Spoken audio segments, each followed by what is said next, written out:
যদি আল্লাহর ইচ্ছায় জনগণের ভালোবাসায় বাংলাদেশ জামাতে ইসলামী থেকে সংসদ সদস্যরা নির্বাচিত হয়ে সরকার গঠন করেন, তাহলে কোনো এমপি, কোনো মন্ত্রী আগামীতে সরকার কিন্তু প্লট গ্রহণ করবে না।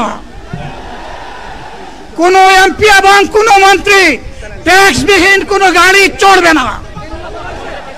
কোনো এমপি এবং কোনো মন্ত্রী তার নিজের হাতে কোনো টাকা চালাচালি করবে না। কোনো এমপি এবং কোনো মন্ত্রী যদি তার নির্দিষ্ট কোনো কাজের জন্য বরাদ্দ পেয়ে থাকেন, কাজ শেষ হওয়ার সাথে সাথে বাংলাদেশের 18 কোটি মানুষের কাছে তারা তার প্রতিবেদন তুলে ধরতে বাধ্য হবে। সম্মানিত বন্ধুগণ, চাঁদা আমরা নিব না, দুর্নীতি আমরা করব না। চাঁদা আমরা নিতে দেব না, দুর্নীতি আমরা সহ্য করব না। এই বাংলাদেশটাই আমরা দেখতে চাই। যুবকদেরকে আমরা স্পষ্ট ভাষায় বলতে চাই, বন্ধুগণ, তোমাদের সাথে আমরা আছি। আমি আজকে জামাতের আমির হিসাবে এখানে কথা বলতে আসিনি।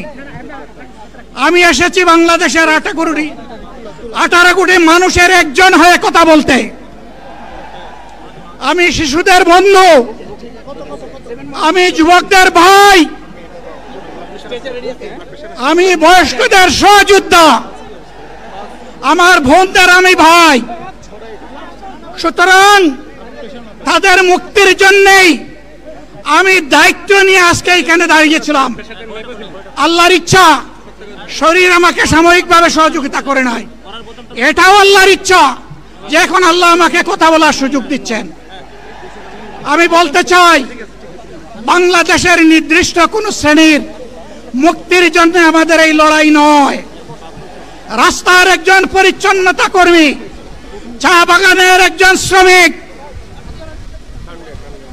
রক্ত পানি করে ঘাম জড়ানো আমার একজন রিক্সা চালক ভাই মাঠে ময়দানে বাংলাদেশের মানুষের মুখে যারা এক মুঠো ভাত তুলে দিতে চায়, আমার সেই কৃষক বন্ধুটি, আমি তাদের হয়ে আজকে এখানে কথা বলতে এসেছি।